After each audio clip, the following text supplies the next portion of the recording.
자, 여러분 오늘은 칼빈주의, 조엘 비키, 칼빈주의, 지난주에 이어서 성화에 이어서 청교도들의 말하는 성화 남은 부분을 해드리도록 할게요. 페이지는 339페이지고요. 339페이지부터 제 말씀을 읽어드리도록 하겠습니다. 성화라는 부분은 굉장히 중요한 것 같아요.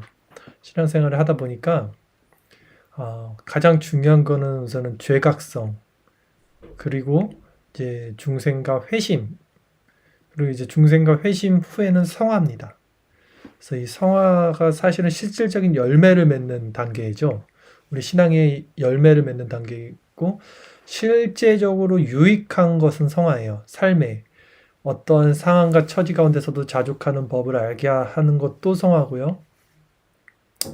이 성화의 열매, 이 성령의 열매가 상당히 우리 살아가는 데 있어서 유익하게 됩니다. 그래서 성화는 굉장히 중요한 부분인데, 이제 중생과 회심, 죄각성 이후로 결국은 새 본성과 옛 본성이 나눠진 그 자들이 성화의 열매 그 길을 걸어갈 수가 있어요, 사실은. 그래서 그런 부분을 다시 한번 나눠보도록 할게요. 한번 읽어드릴게요. 성화는 우리로 하여금 계속해서 그리스도의 형상을 본받게 만든다. 성화는 우리로 하여금 계속해서 그리스도의 형상을 본받게 만든다. 이런 말들이 사실은 뭐 이런 부분 같아요. 우리가 만약에 이제 냄새를 안 맡고 한참 동안 있다가 어느 이제 음식점이나 길거리를 돌아다니다 보면 냄새에 굉장히 민감합니다. 조그만 냄새도 우리가 맡을 수가 있게 돼요. 우리가 죄에 멀리 떨어져 있다가 경건한 삶을 살다가 세상 가운데 나가도 마찬가지 경험을 하게 돼요. 우리가 하나님과 가까워질수록 이런 영적인 안테나라고 해야 되나? 그런 것들이 세워지고 영적인 감각 같은 것들이 열려지고 이런 세포들이 확 열려요. 그럴 때는 지금 읽은 예를 들어 성화는 우리로 하여금 계속해서 그리스도의 형상을 본받게 만든다. 이런 것들이 닫혀있을 때는 그냥 쑥 넘어갑니다. 옳은 말이네, 좋은 말이네 한데 우리가 영적으로 이렇게 영적인 세포가 열려있을 때는 굉장히 깊은 말씀이죠. 이런 것들이 다 아주 그냥 구석구석 우리에게 싹싹 스며들죠. 우리 영혼까지. 그래서 여러분들이 만약에 이런 말씀, 또 설교, 또 성경 이런 걸 통해서 그냥 이 좋은 말씀, 원래 알던 말씀 이렇게 하면 여러분들이 어떤 면에서는 굳어 있는 거예요. 영적으로는. 그래서 되게 민감하게 반응하시는 분들일수록 아주 스펀지에 잉크가 빨려들듯 말씀 한 구절 한 구절이 쑥쑥 들어올 겁니다. 그래서 그것이 적셔요. 영혼을 적실 것입니다.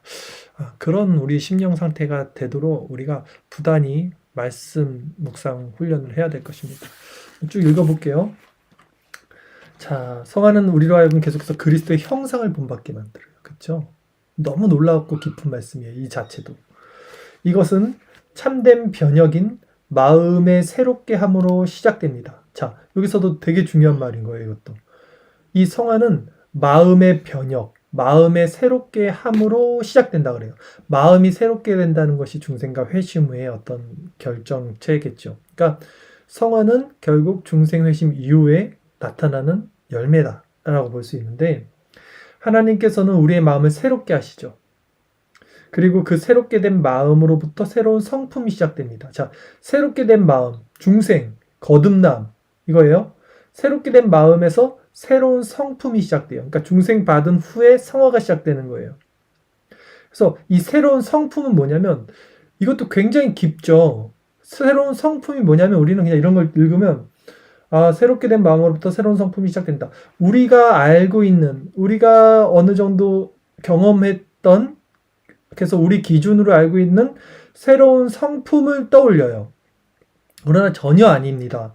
여기서 새롭게 된 마음으로부터, 즉 중생과 회심으로부터 시작된 새로운 성품, 이 속사람의 성품은 뭐냐면요, 세상에 없어요. 이거는 이 마음 자체가 세상에 없어서요, 정말 중생과 회심을 통해서 이걸 경험한 자가 아니면 이거를 가늠할 수 없어요. 그냥 자기 식대로, 자기 기준으로 그냥 새로운 성품이라고 생각할 뿐이지 전혀 이것은 깊고 세상에 없는 성품입니다. 즉 이 새로운 성품은 뭐냐면요. 지각을 사용해서 선악을 분별하는 상태예요. 굉장히 깊은 세상에 없는 마음이고 성화의 마음이죠. 그러니까 이런 상태를 우리가 이런 영적인 상태가 싹 열려서 이걸 완전히 내 것으로 받아들이지 않으면 그냥 이렇게 넘어가는 거예요. 이런 말들도. 자, 그래서 읽어드릴게요. 이 변화는 포괄적인 변화라 그래요. 포괄적인 변화. 전인적이라는 거죠. 달리 말하면 인간의 삶의 모든 국면을 포함하는 변화입니다. 그러니까 회사에서는 이런 모습, 집에서는 이런 모습, 또 이렇게 이런 모임, 예배에서는 또 이런 모습. 이렇게 이중적이고 가식적이고 달라진 모습이 아니라 이 본질 자체, 새로운 마음, 변화된 그 성품은요, 동일해요. 어디서든. 그래야지 새로운 성품인 거겠죠. 네. 그 얘기입니다. 이러한 가정을 묘사하기 위해 청교도들은 우주적이라는 단어를 사용했어요. 우주적 교회도 있죠. 그들은 종종 모든 것이 거룩해져야 한다는 디모데전서 말들을 인용했습니다. 결국 거룩은 하나님과 우리의 비밀스러운 생활과 우리 가정과 사업의 경쟁과 사교적인 우정의 기쁨과 주일 예배의 비밀스러움에 지대한 영향을 끼치는 것이다. 자, 단 한순간도 거룩으로부터 벗어날 수 없다. 거룩은 매일 매시가 실천되어야만 한다. 동의하십니까? 성도는 단 한순간도 거룩과 멀어질 수 없어요. 예배당 안에서만 거룩한 것이 아니죠. 삶의 어떤 순간에서도 코람데오 하나님 앞에 있어야 돼요. 생명과 죽음이 하나 된다는 그 본질을 가지고 삶을 사셔야 돼요. 하나님 앞에서. 요약하자면 거룩으로의 부르심은 하나님을 향한 전인적인 삶의 헌신이며 하나님 우리를 부르셨는데 내가 거룩하니 너희도 거룩하라 해서 구별된다는 것이 거룩이죠. 카도시. 그래서 우리를 불렀어요. 거룩하게. 그래서 하나님의 성품으로. 그래서 하나님을 향한 전인적인 삶의 헌신이 이제 따르게 되죠. 왜냐하면 세상과 다른 정체성을 가졌으니까. 그것이 구별이고 거룩이니까. 모든 것을 주 예수 그리스도 앞으로 사로잡아 오는 것이다. 거룩은. 그래서 거룩은 우리 삶의 모든 전인적인 부분을 그리스도께로 사로잡아가는 거예요. 그리스도를 바라봄의 원리. 모든 것을 그리스도를 통해서 바라보고 생각하고 사고하고 행동하는 거예요. 삶의 이것이 총체적으로 이루어지는 겁니다. 이게 신앙생활이에요. 이게 성화예요. 그러니까 이런 삶을 살고 있지 않으면 이거는 성화의 삶이 아니고 성도의 삶이 아닌 거죠. 예. 따라서 거룩은 반드시 내적으로 우리의 전인격을 충만하게 채워야 한다. 그러니까 거룩은 내적으로 우리의 모든 것을 채웁니다. 그래야지만 우리가 외적으로 외식하지 않아요. 이 내적으로 거룩이 우리를 채우지 못하면 우리는 아까 말씀드린 대로 직장에서, 집에서, 교회에서, 혼자 있을 때 우리의 모습이 달라집니다. 근데 이 내적으로 이 성화의 가정, 이 거룩, 내적인 거룩을 우리가 채워놓으면 이 채우는 상태에서 이것이 바깥으로 나가기 때문에 이 외부의 어떤 환경과 조건에 상관없이 동일한 모습으로 가지고 살아요. 이게 꽉 차서 나가는 거니까. 네. 뿐만 아니라 그것은 외적으로 우리의 삶의 모든 부분에까지 확대되어야 한다. 그렇기 때문에 내적으로 먼저 변화를 봐서 충만하면 이것이 흘러넘쳐서 외적으로 드러나게 되는 거예요. 그래서 열매는 나무로 안다는 거예요. 어떻게 열매를 나무로 합니까? 그 열매를 맺는 나무는 가지가 포도나무에 붙어 있을 때 열매를 맺기 때문에 열매를 맺으면 이게 내가 예수 그리스도 안에 있는 사람이구나를 알게 된다는 거예요. 왜냐하면 우리 죽은 가지 스스로는 열매를 맺을 수 없기 때문이라는 거죠. 그래서 가시나무는 가시밖에 맺을 게 없죠. 그래서 데살로니가전서 5장 23절은 이렇게 선포합니다. 너희의 온 영과 혼과 몸이 우리 주 예수 그리스도의 강림하실 때에 흠없이 보존되기를 원하노라. 보스턴이 말했듯이 거룩이란 은혜의 별자리와도 같다. 또한 이 변화는 이 거룩으로 말미암은 성화는 도덕적인 변화라고 합니다. 도덕적인 변화. 그렇죠? 그것은 우리 삶의 영적인 질에 영향을 미치는 변화이다. 그래서 성화의 열매를 맺는 사람들은요, 세상 사람들에게 지탄받지 않아요. 그러니까 영적으로 이질감을 가지고 영적인 정체성이 다르기 때문에 지탄받는 것과 세상 원리 가운데 살아가는 일반 은총 상황에서의 지탄받는 것과 다르죠. 도덕적이고 윤리적인 삶을 살아가기 때문에 세상 원리에서는 그런 지탄을 받지 않고 오히려 칭찬을 받아요. 성경에도 있죠. 그래서 그러나 정체성으로는 우리가 세상의 정체성을 따라가지 않고 세상으로부터 온 모든 것이 악한 것이고 하나님께로부터 온 것이 아니기 때문에 지탄을 받고 세상으로부터 항상 조롱을 받는 상태가 되는 거예요. 이런 균형도 여러분이 갖고 있어야 돼요. 청교도들은 갈라디아서 5장 22절 23절을 설명하면서 사랑과 희락과 화평과 오래 참음과 자비와 양성과 충성과 온유와 절제가 모두 그리스도 안에 거하는 신자들의 도덕적 모습을 묘사한다고 말했죠. 그렇죠? 그리고 사랑, 희락, 화평, 오래 참음, 자비, 양성, 충성, 온유, 절제 이건요 내적인 열매예요. 다 내적인 거잖아요. 오래 참음, 충성, 온유, 절제, 사랑, 희락, 화평 이거 다 내 마음에서 일어나는 거죠. 그래서 이 내적인 원리가 채워졌을 때 이것이 외적으로 도덕적인 모습으로 나타난다라는 것이죠. 이 복음은 이 모든 성품들이 그리스도의 완전하신 삶 속에 어떻게 표현되어 있는지를 잘 보여주고 있습니다. 그래서 그리스도는 이 모든 온전한 지정의 마음을 갖추신 분이었다는 것도 우리가 알 수 있죠. 그러니까 예수님이 착하셨죠. 네, 선하셨죠. 그러니까 선한 것이 무조건 참아주고 무조건 배려해주고 수용해주는 게 아니었어요. 예수님의 모습을 보면. 잘못된 걸 잘못했다고 강력하게 말해줄 수 있는 게 오히려 선인 거죠. 그러니까 그런 관점까지도 우리가 자라나야 되는 거예요.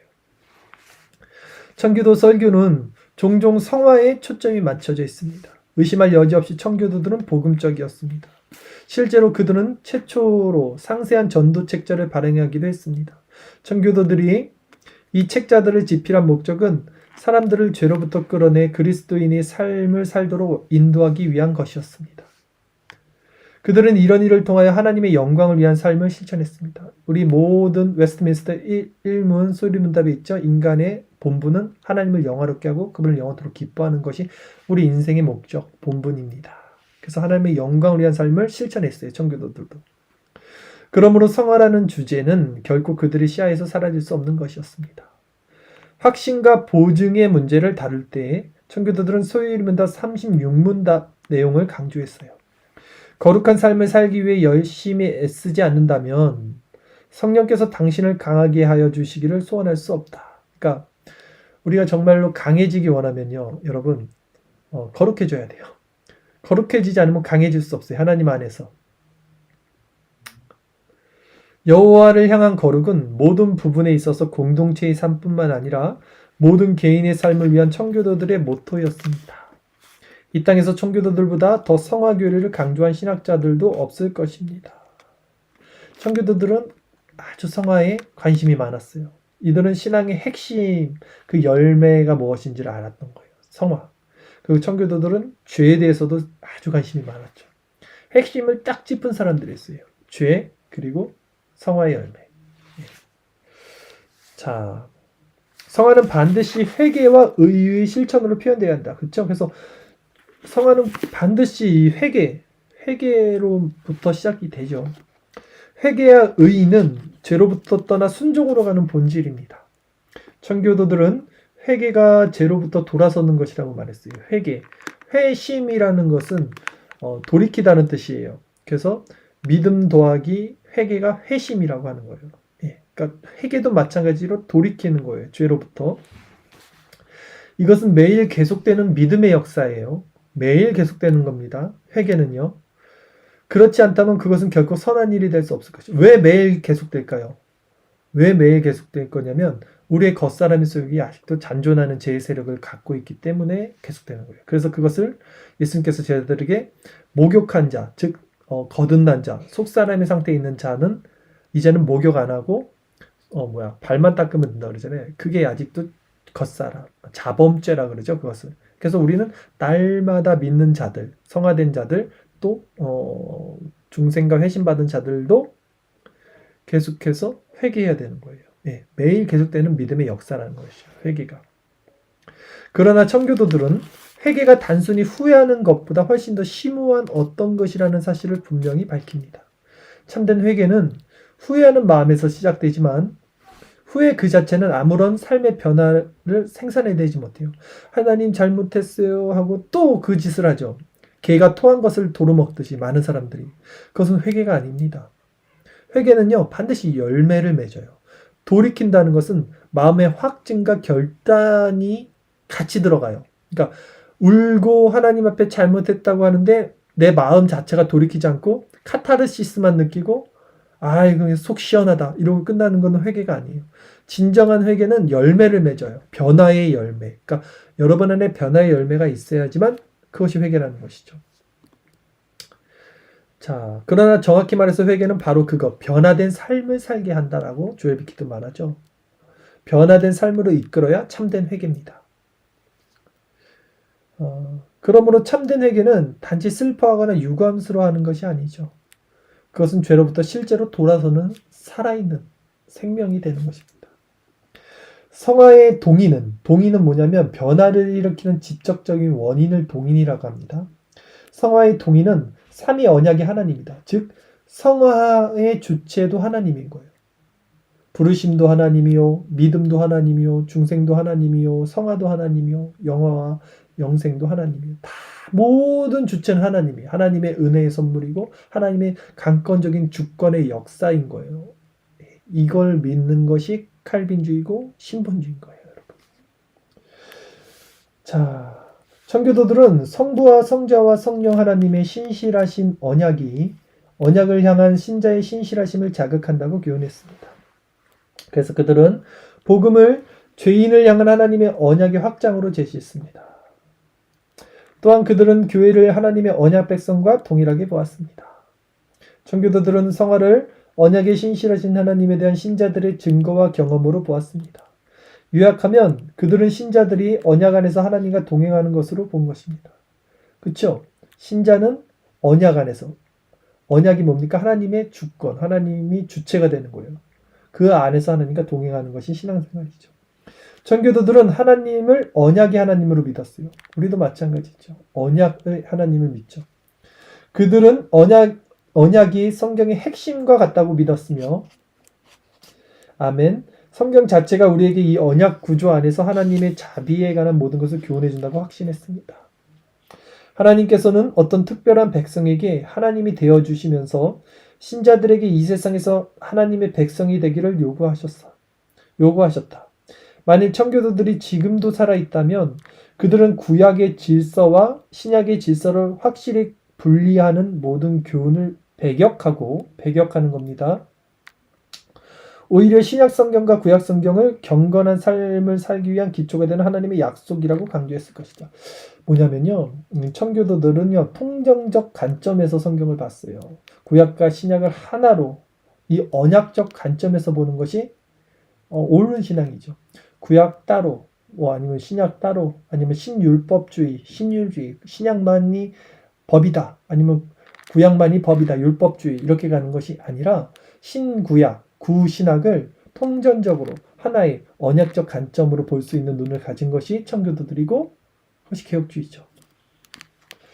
자, 청교도들은 이 모든 것들이 분명하게 제시되어 있는 갈라디아서 3장과 히브리서 11장과 같은 구절들을 즐겨 설교했습니다.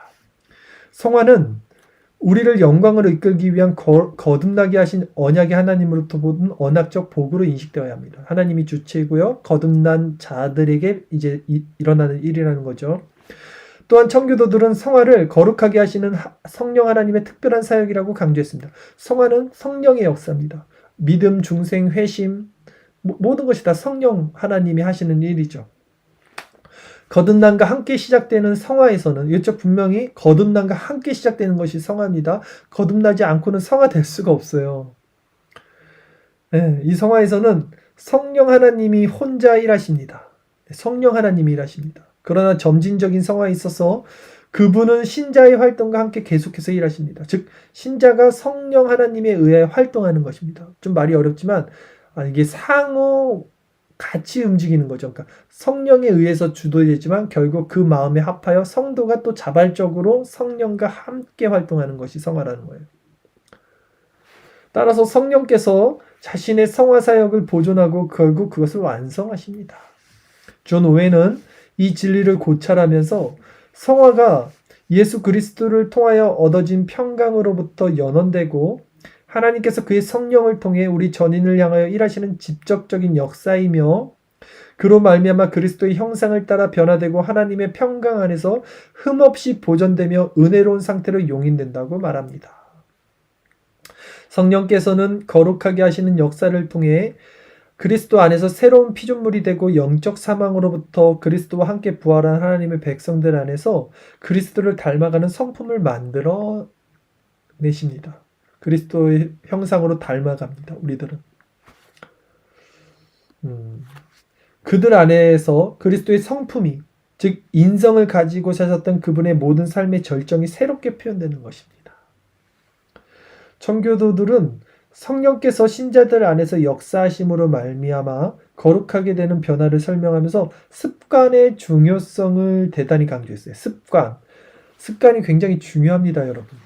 오늘날 우리는 경향 또는 태도라는 단어를 선호하지만 사실 습관에 대한 우리의 생각은 토마스 아퀴나스 때부터 크게 이 중세 때죠. 크게 다르지 않는 기본적인 개념이 되었습니다. 청교도들 역시 습관을 행동의 양식으로 봤어요. 습관이 굉장히 중요하게 봅니다. 따라서 사랑과 평강과 다른 성령의 열매들은 상황에 대한 행위와 반작용의 습관들이다 라는 거예요. 신자는 상황이 어떠하든지 간에 항상 기뻐해야 합니다. 신자는 무슨 일이 일어나든지 계속 사랑해야 합니다. 그는 어떤 상황에 있든지 언제나 주님 앞에서 평강을 유지할 수 있습니다. 그는 주변의 상황에 따라 자신의 행동을 결정해서는 안 됩니다. 오히려 무슨 일을 만나든지 모든 상황 속에서 예수 그리스도의 뜻대로 살아야 합니다. 그는 보스턴이 말하는 습관적인 거룩, 즉 악에 대한 습관적인 혐오와 선에 대한 습관적인 사물을 추구해야만 합니다. 세상적인 습관을 얘기하는 거 아닙니다. 세상적으로 습관을 잘 길러서 힘들어도 참고 즐거워하고 기뻐하자는 말이 아니라 습관적인 거룩이라고 말해요. 보스턴은. 습관적인 거룩을 습관화하자는 거예요. 거룩을. 말씀 묵상을 매일 아침에 묵상을 하는 이유가 이런 거예요. 습관화하라는 거예요. 은혜의 방편인 이런 교제, 이런 모임을 습관화하시라는 거예요. 수요일은 항상 이 자리에 있어야 된다는 거예요. 금요일도, 토요일도, 주일도, 새벽에도 늘 주님과 함께 습관을 거룩화하라는 거예요. 네, 그 얘기를 하는 겁니다. 자, 성화의 대상까지만 한번 읽어보고 마칠게요. 성화의 대상 마지막입니다. 성화의 대상은 당연히 신자죠. 네, 신자. 청교도들은 신자를 세 가지 관점에서 봤어요. 첫 번째는 인간 개인으로서의 신자를 봤고요. 읽어드릴게요. 청교도 관점에서 보자면 각 사람은 생각하는 능력과 결정하는 능력과 감정을 가지고 정서를 느끼는 능력이라는 세 가지 능력을 가진 존재를 볼 수 있다. 이게 지정의를 말하는 거예요. 그래서 청교도들은 지성과 의지와 정서, 즉 감정의 기능에 대하여 논합니다. 청교도들은 항상 이 마음의 3요소, 지성, 감정, 정서, 지성, 감정, 의지를 가지고 말하죠. 그들은 다른 사람들을 전도하고 제자를 삼는 일에 있어서는 무엇보다도 먼저 지성에 초점을 맞춰야 한다고 말합니다. 그러니까 가장 중요한 마음의 요소는 지성입니다. 지각, 선악을 분별할 수 있는 것. 이 지각은 중생바다에서 새로운 마음을 가진 사람들이 발견할 수 있어요. 이걸 세울 수 있어요.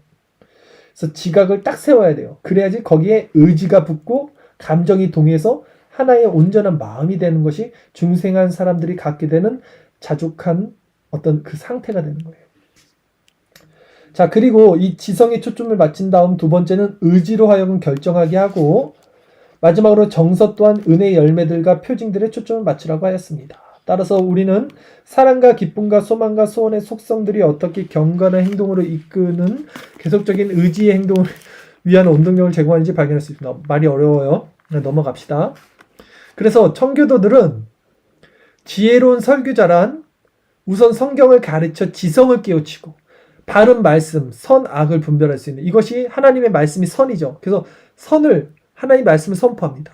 캐리그마, 선포를 해요. 그러면 사람들이 깨쳐요. 아, 내가 죄인이었구나. 그래서 지각으로 선악을 분별하게 되죠.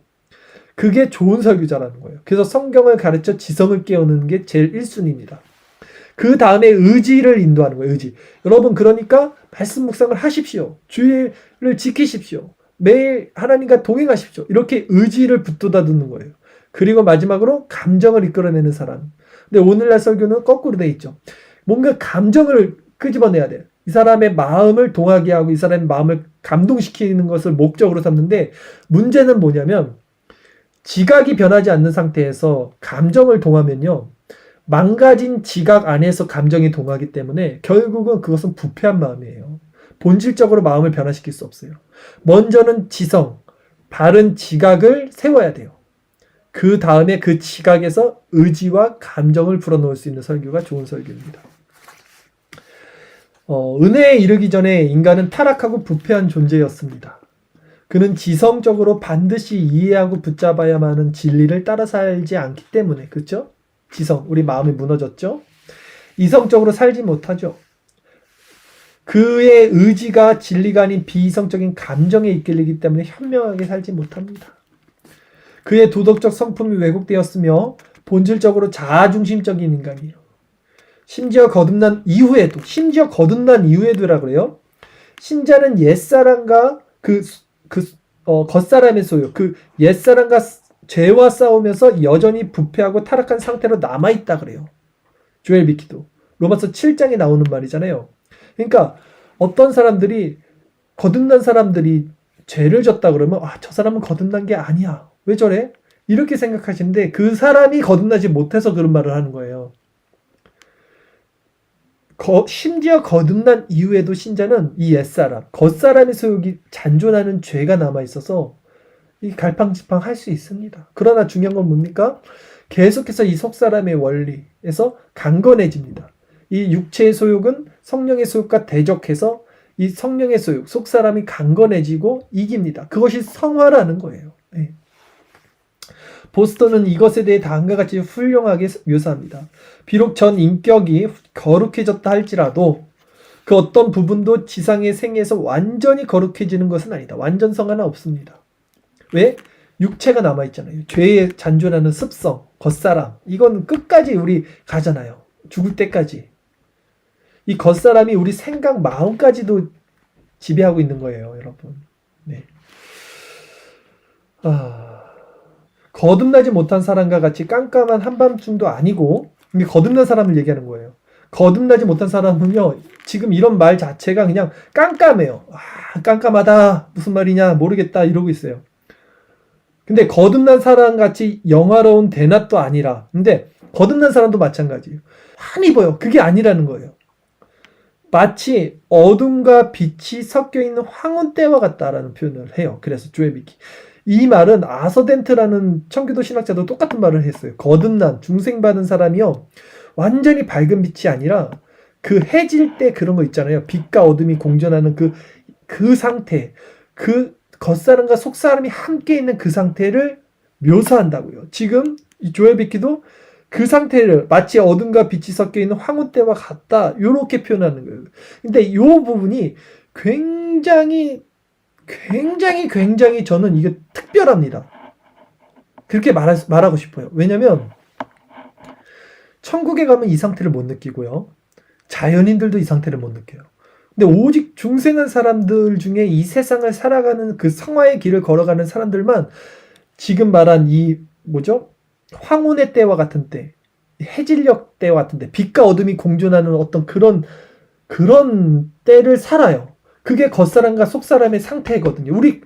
우리 하나의 그 두 마음이 같이 갖고 있는 것을 아주 특별한 경험을 하고 있는 거예요. 근데 하나님 이걸 그냥 둔 게 아니라 이 경험을 통해서 죄가 더한 곳에, 겉사람의 속이 더한 곳에 은혜가 더하게 하고요, 내 은혜가 내게 족하다 해서 우리가 그 연약한 겉사람의 상태에서 내 자신을 계속 보면서 그리스도를 바라봄의 원리로 속사람으로 강건해지는 이런 반전, 어떤 역설의 복음을 우리 안에서 가능케 하시는 상태가 바로 이 상태예요. 이 황혼의 상태, 이 거듭난 성도들이 성화의 길을 걷는 이 지상에서의 삶의 상태, 아주 독특한 상태입니다. 꼭 이 지상에서만 느낄 수 있어요. 절대 죽어서는 이 상태는 못 느낍니다. 그러니까 거듭난 성도들이요, 지금 이 세상이 힘들고 겉사람의 소욕 가운데 아주 비참할지라도 굉장히 특별한 체험과 훈련을 하고 있다고 생각하시고, 이 상황을 통해서 모든 것은 선하신 하나님의 주권 안에서 받아들이고 이것을 성화의 과정으로 여러분들이 연단의 과정으로 삼으시길 또 응원드립니다. 자, 모든 은혜에 그에 상응하는 부패의 잡초들을 만나게 되며 이런 잡초는 필연적으로 싸움을 일으킵니다. 그렇죠? 그리고 모든 거룩한 신자들의 최고의 행위에도 이런 잡초는 여전히 존재합니다. 그래요. 거룩하게 된 사람은 그리스도의 보혈을 통하여 구속받고 믿음으로 말미암아 의롭게 된 사람이죠. 성령께서는 자신이 의롭다 하시는 자들을 친히 거룩하게 하십니다. 하나님은 의롭다 하신 이를 친히 거룩하게 하시죠. 하나님의 주권이고 하나님의 보증이고 하나님이 끌고 가시는 견인의 원리입니다. 로버트 트레일은 이렇게 말합니다. 신자는 거룩하게 되지 않고서는 의롭다함을 받지 못한다. 거룩하게 하신 건 하나님이니까 하나님이 거룩하게 하시고 그리고 또 하나님이 의롭게 하시는 거죠. 마찬가지로 의롭다함을 받지 않고서는 거룩하게 될 수도 없다. 그러니까 이 거룩과 의로움은 같은 거죠. 모든 하나님의 택자들, 구속받은 모든 사람들은 이 두 가지 복을 함께 받은 사람들이에요. 그러니까 함께. 이것은 필연적으로 귀결이 됩니다. 거룩한 사람은 의롭게 되고요. 의롭게 된 사람은 거룩할 수밖에 없는 거죠. 그리고 그 주체는 하나님이시다 하는 거죠. 신자가 그리스도로 말미암아 구속을 받아 그 안에서 은혜로 말미암아 의롭다함을 받기 때문에 청교도들은 성화를 위해서도 동일한 하나님의 은혜를 의지하도록 신자들을 격려할 수 있었다. 트레일은 계속해서 이렇게 말합니다. 칭의가 은혜로운 재판관으로서의 하나님의 행위이기 때문에 신자들은 성화가 자비로운 의사로서의 하나님의 역사라는 사실을 위로받을 수 있다. 그러니까 칭의가 하나님의 재판관입니다. 칭의는 뭐냐면 공의예요. 너는 유기된 자, 너는 선택받은 자, 너는 값없이 의롭게 됐어. 그래서 재판을 합니다. 그래서 칭의를 받아서 이제 은혜로 말미암아 구원을 선물로 받은 사람들은 그 칭의를 받은 자들은 반드시 성화를 겪는데, 그렇기 때문에 성화는 자비로운 의사로서 이제 하나님이 치료해 주는 거예요. 너는 칭의가 됐어. 근데 그 사람은 거듭났지만 아직도 겉사람의 소욕이 있죠. 그러니까 자비로운 의사로서 이제 하나님의 역사가 성화라는 것을 가르쳐 주는 거예요. 하나님이 치료해 줍니다. 우리 마음을.